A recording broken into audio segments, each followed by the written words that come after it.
दोस्तों, क्या आपके बाल झड़ते हैं या आपके बाल लंबे नहीं हैं या आपके बाल कम उम्र में ही सफेद हो रहे हैं? तो दोस्तों, आप आज की वीडियो को पूरा जरूर देखें, क्योंकि ऐसी कई प्रॉब्लम्स हैं जिनसे आजकल हम सभी लोग जूझ रहे हैं, जैसे कि बालों का झड़ना, दिल से संबंधित प्रॉब्लम्स होना, हाई ब्लड प्रेशर की प्रॉब्लम होना, जोड़ों का दर्द, स्किन पर रिंकल्स होना। तो दोस्तों, अगर आप इन प्रॉब्लम से परेशान हैं तो आज जो मैं आपके लिए सोल्यूशन लेकर आया हूं वो बहुत ही आसान है और आयुर्वेदिक भी है। इससे आप अपने शरीर की कई बीमारियों को खत्म कर सकते हैं, बालों को झड़ने से रोक सकते हैं, और सबसे अच्छी बात, इसके लिए आपको घर से बाहर जाने की जरूरत नहीं है। आपके घर में वो चीज अवेलेबल है जिसके जरिए आप अपने शरीर की कई बीमारियों को खत्म कर सकते हैं, बालों को झड़ने से रोक सकते हैं, यहां तक कि हार्ट अटैक जैसी बीमारी से भी बच सकते हैं। तो दोस्तों, अगर आप चाहते हैं आप हमेशा स्वस्थ रहें, आपके परिवार में किसी व्यक्ति को कोई बीमारी ना हो, तो थोड़ा समय जरूर निकालें और इस वीडियो को अच्छे से देखें। दरअसल दोस्तों, हमारे बालों के झड़ने के कई कारण होते हैं, लेकिन हम लोग क्या करते हैं, हमेशा किसी न किसी तरह का शैम्पू या सीरम अपने बालों पर लगाने लगते हैं। बालों के झड़ने का कारण एक नहीं होता, इसीलिए ये शैम्पू और ये सीरम हमारे बालों को झड़ने से रोकते नहीं है। फिर चाहे हम कितने भी शैम्पू क्यों ना लगा लें, हमारे बाल झड़ते ही हैं। दरअसल हमारे बालों के झड़ने के जो मेन कारण हैं, उनमें कुछ मैं मेन कारण आपको बताता हूं। सबसे पहला है हमारी बॉडी में बायोटीन की कमी होना। अगर बॉडी में बायोटीन की कमी है तो बाल झड़ते हैं। इसके अलावा अगर हमारी बॉडी में आयरन की कमी है तो हमारी बॉडी में खून की कमी हो जाती है। इससे भी इंसान के बाल झड़ते हैं, क्योंकि अगर बॉडी में खून की ही कमी होगी तो बालों की जड़ों को न्यूट्रिशन नहीं मिलेगा। इसके अलावा अगर आपकी बॉडी में प्रोटीन की कमी है, आपकी डाइट में प्रोटीन नहीं है, तो भी आपके बाल झड़ सकते हैं। तो ये नॉर्मली कारण होते हैं जिस कारण से हमारे बाल झड़ते हैं, लेकिन हम लोग इन चीजों को इंप्रूव नहीं करते। बाहर से कितने भी शैम्पू लगा लें, हमें फायदा नहीं होता। तो आज जो मैं चीज आपको बताऊंगा उसके अंदर आपको बायोटीन, प्रोटीन, आयरन और ढेर सारे विटामिन और मिनरल मिलेंगे, जिससे कि आप अपने बालों को झड़ने से 1 महीने के अंदर अंदर रोक सकते हैं। साथ ही साथ आपके बाल लंबे होंगे, और अगर आपके बाल सफेद हो रहे हैं तो काले भी हो जाएंगे। इसके अलावा अगर आपकी स्किन के ऊपर अभी रिंकल्स आने शुरू हो गए हैं तो भी आपके रिंकल्स बिल्कुल खत्म हो जाएंगे, क्योंकि उस चीज के अंदर ढेर सारा प्रोटीन और ओमेगा 3 फैटी एसिड है। साथ ही साथ उस चीज में ढेर सारे एंटीऑक्सीडेंट्स हैं। तो आप सोचेंगे वो चीज कौन सी है? तो दोस्तों, वो चीज है अखरोट, यानी कि वॉलनट। अखरोट हम सभी के घरों में है, क्योंकि इसे हम मेहमानों को सर्व करते हैं, लेकिन खुद हम अखरोट का सेवन नहीं करते। कुछ लोग इसे इसलिए नहीं खाते क्योंकि उन्हें लगता है कि गर्मियों में ये गर्म होता है, लेकिन ऐसा नहीं है। अखरोट को अगर भिगोकर खाया जाए तो वो ठंडा हो जाता है। और दूसरी बात है, कुछ लोग अखरोट को इसलिए नहीं खाते क्योंकि उन्हें अखरोट के फायदे ही नहीं मालूम। और कुछ लोग ऐसे भी हैं जिन्हें लगता है अखरोट महंगा है, लेकिन दोस्तों, ये हमारी जिंदगी से महंगा नहीं है, हमारे बालों से महंगा नहीं है। अगर बाल चले गए तो क्या करोगे? फिर चाहे लाखों रुपए लगा लेना हेयर ट्रांसप्लांट पर फिर भी आपको नेचुरल बाल नहीं मिलेंगे। तो दोस्तों, आप अखरोट का सेवन जरूर करें, क्योंकि इससे आपके बाल झड़ने बंद हो जाते हैं। लेकिन अखरोट का सेवन किस तरह से करें? आयुर्वेद में अखरोट को औषधि कहा गया है, और औषधि को सही ढंग से इस्तेमाल करना है। अगर बालों को झड़ने से रोकना है तो अखरोट को ऐसे ही नहीं खाना, इसे सही तरीके से खाना है। 2 तरह से आप अखरोट को खा सकते हैं। एक तरीका है गर्मियों के लिए और दूसरा है सर्दियों के लिए। गर्मियों में अखरोट को हमेशा भिगोकर खाएं। रात को अखरोट को भिगोकर रख दें, सुबह खाली पेट भीगे हुए अखरोट का सेवन करें। कम से कम 8 घंटे के लिए अखरोट को भिगोकर रखना है। एक दिन में 2 से 3 अखरोट सफिशिएंट हैं एक व्यक्ति के लिए। सर्दियों में अखरोट खाने का तरीका है रात को सोने से 1 घंटा पहले खाना। और इसे खाना किस तरह से है? 1 गिलास दूध में 1 से 2 अखरोट की गिरी को आपको अच्छे से 10 मिनट के लिए उबालना है, फिर इस दूध का आपको सेवन करना है। इस तरह से अगर आप अखरोट का सेवन करेंगे तो आप बालों से जुड़ी हुई सारी प्रॉब्लम्स खत्म कर सकते हैं, क्योंकि जैसा मैंने आपको बताया, अखरोट के अंदर वो सारी चीजें हैं जो आपके बालों की जड़ों को न्यूट्रिशन देती हैं। इससे हमारे बाल झड़ने रुक जाते हैं। साथ ही साथ आपके बाल अगर सफेद हो रहे हैं तो वो काले होने लगेंगे, और अगर आपके बाल मजबूत नहीं हैं या बढ़ नहीं रहे हैं तो बढ़ने लगेंगे। इसके अलावा दोस्तों, अगर आप इसी तरीके से अखरोट का सेवन हर रोज करते हैं तो कई ऐसी बीमारियां हैं जिनसे आप छुटकारा पा सकते हैं, क्योंकि हर घर में वो बीमारियां आपको मिल ही जाएंगी। जैसे कि डायबिटीज की प्रॉब्लम। अगर आपके परिवार में कोई व्यक्ति डायबिटीज से पीड़ित है तो अगर वो लगातार 3 महीने अखरोट का सेवन हमारे बताए हुए तरीके से करता है तो उसकी डायबिटीज हमेशा के लिए जड़ से खत्म हो जाएगी, क्योंकि उसकी बॉडी में इंसुलिन दोबारा से बनने लगेगा। लेकिन डॉक्टर हमें कहते हैं कि डायबिटीज जड़ से खत्म हो ही नहीं सकती, ये लाइलाज है, क्योंकि जो इलाज वो बताते हैं उससे डायबिटीज खत्म हो ही नहीं सकती।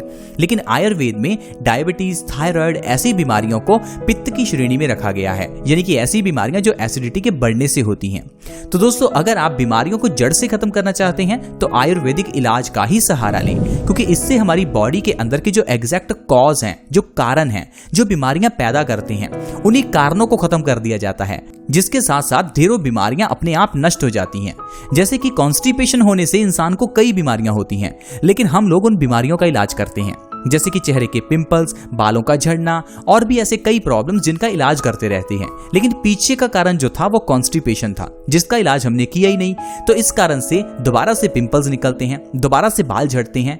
तो आई होप आप समझ गए होंगे कि किस तरह से हम लोग ऊपर की बीमारियों को सही करते हैं, जड़ को खत्म नहीं करते, इसीलिए बीमारियां दोबारा जनरेट होती हैं। तो अगर आप अखरोट का सेवन करते हैं तो इससे आपके बाल झड़ने बिल्कुल रुक जाते हैं। तो इसलिए अगर आप अखरोट का सेवन करते हैं तो इससे आपको डायबिटीज में जड़ से आराम मिलता है, न कि ऊपर से। और दूसरा आप देखेंगे कि अखरोट देखने में बिल्कुल दिमाग जैसा लगता है, तो इसी तरह से ये हमारे दिमाग के लिए अच्छा भी होता है। अगर आप चाहते हैं आपका दिमाग तेज हो, आपका दिमाग शार्प हो, तो अखरोट का सेवन जरूर करें। साथ ही साथ आप छोटे बच्चों को भी अखरोट का सेवन जरूर करवाएं, क्योंकि छोटे बच्चों का दिमाग इससे बहुत तेज होता है। अक्सर ही हम देखते हैं कि बच्चों के अच्छे मार्क्स ना आने पर हम बच्चों को डांटने लगते हैं, लेकिन हम लोग खुद को नहीं डांटते, क्योंकि हम बच्चों को वो खाने के लिए नहीं देते जिससे बच्चों का दिमाग तेज हो। हमें लगता है कि शायद बच्चा पढ़ता नहीं है, इसलिए बच्चों के मार्क्स नहीं आते। लेकिन दोस्तों, आयुर्वेद कहता है जैसा होगा इंसान का अन्न वैसा होगा इंसान का मन, यानी कि हमारा मन, हमारा दिमाग वैसा ही होता है जैसा हम खाते हैं। अच्छी डाइट खाएंगे तो दिमाग अच्छा होगा, और अगर दिमाग अच्छा होगा तो पेपर्स में अच्छे मार्क्स तो आएंगे ही। तो इसीलिए दोस्तों, अखरोट का सेवन बच्चों को हर रोज करवाएं, ताकि बच्चों का दिमाग तेज हो, वे पेपर में अच्छे मार्क्स लाएं और जिंदगी में कुछ अच्छा कर पाएं। इसके अलावा दोस्तों, अखरोट हमारे जोड़ों के दर्द के लिए बहुत अच्छा है। बहुत से लोगों के आजकल घुटनों में दर्द रहता है। अगर आपके भी घुटनों में दर्द है तो 3 महीने लगातार अखरोट खाकर देखिए। सिर्फ 3 महीने के अंदर अंदर आपके घुटनों का दर्द बिल्कुल गायब हो जाएगा। इसके अलावा अगर आपको भयंकर अर्थराइटिस है तो वो भी प्रॉब्लम आपकी जड़ से खत्म होने लगेगी, क्योंकि अखरोट के अंदर ढेर सारा प्रोटीन, आयरन, कैल्शियम और एंटीऑक्सीडेंट गुण होते हैं। साथ ही साथ अखरोट के अंदर पॉली और मोनो अनसैचुरेटेड फैट भी होते हैं, जो कि हेल्दी फैट हैं, जो हमारे जोड़ों को मजबूत करते हैं और हमारी हड्डियों को मजबूत करने के साथ साथ मांसपेशियों को भी मजबूत करते हैं। अगर आप हर रोज अखरोट का सेवन करते हैं तो इससे हमारी स्किन भी टाइट होती है, जिससे कि चेहरे के रिंकल्स खत्म होते हैं। आजकल आप देखेंगे कि 30 से 40 की एज में ही स्किन पर रिंकल्स आने शुरू हो जाते हैं, जिससे इंसान बूढ़ा दिखने लगता है। लेकिन बॉलीवुड के कुछ एक्टर्स की बात करें, जैसे कि अनिल कपूर, अक्षय कुमार, वो देखने में आपको लगता ही नहीं है कि 50-60 की एज के हैं, क्योंकि वो लोग अपनी डाइट में अखरोट, बादाम ऐसी चीजों को शामिल करते हैं। दरअसल हमारी बॉडी वही बनती है जो हम खाते हैं, इसलिए आपको अच्छी चीजें खानी चाहिए ताकि हमारी बॉडी हमेशा एक्टिव रहे, और एक्टिव बॉडी जल्दी बूढ़ी नहीं होती। आप देखिए, अगर आपके नजदीक कोई 50 की एज का व्यक्ति है तो वो आपको देखने में बिल्कुल बूढ़ा लगेगा, लेकिन अक्षय कुमार जो कि 50 की एज के हैं वो देखने में बिल्कुल बूढ़े नहीं लगते। आई होप फ्रेंड्स, आपको समझ आ गया होगा कि किस तरह से हम अखरोट का सेवन करें ताकि हम ढेरों बीमारियों से बच सकें। दोस्तों, ये तो सिर्फ एक अखरोट है जिसके बारे में मैंने आपको बताया। इसके अलावा हमारे घर के अंदर बहुत सी चीजें हैं जिनको अगर सही ढंग से खाया जाए तो हम कई बीमारियों से बच सकते हैं, जैसे कि लौंग, इलायची, अजवाइन, सौंफ, जीरा, मेथी दाना, दालचीनी, ये सारी औषधियां हैं जो हमारी किचन में हैं, लेकिन इनको खाने का सही तरीका हमें नहीं मालूम। लौंग और इलायची का सेवन पता है हम कैसे करते हैं? चाय में डालकर। चाय तो वैसे ही अच्छी नहीं है, और चाय के अंदर जब लौंग इलायची डल जाती है तो वो बहुत ज्यादा एसिडिक हो जाती है। इसीलिए दोस्तों, लौंग और इलायची के सेवन का भी सही ढंग होता है। अगर लौंग और इलायची को सुबह खाली पेट खाया जाता है तो ये बॉडी के लिए अच्छी होती है। ठीक उसी तरह जिस तरह से जब आप खाली पेट मंदिर जाते हैं और मंदिर में आपको इलायची का प्रसाद मिलता है, आपको क्या लगता है ये जो इलायची को प्रसाद में शामिल किया गया, जैसे कि कभी कभार आपको मिश्री के साथ इलायची या लौंग मिलती है, क्या इस इलायची को धर्मों में ऐसे ही शामिल किया गया? ऐसी बात नहीं है। धर्मों में इलायची को शामिल किया गया क्योंकि इलायची एक औषधि है। जब औषधि को हम प्रसाद के रूप में ले लेते हैं तो ये हमारी बॉडी को इनडायरेक्टली फायदा करती है। लेकिन वहीं अगर मैं आपको कहूं कि इलायची खा लो तो कोई नहीं खाएगा। जब धर्मों में इलायची शामिल की जाती है तो सभी खाते हैं।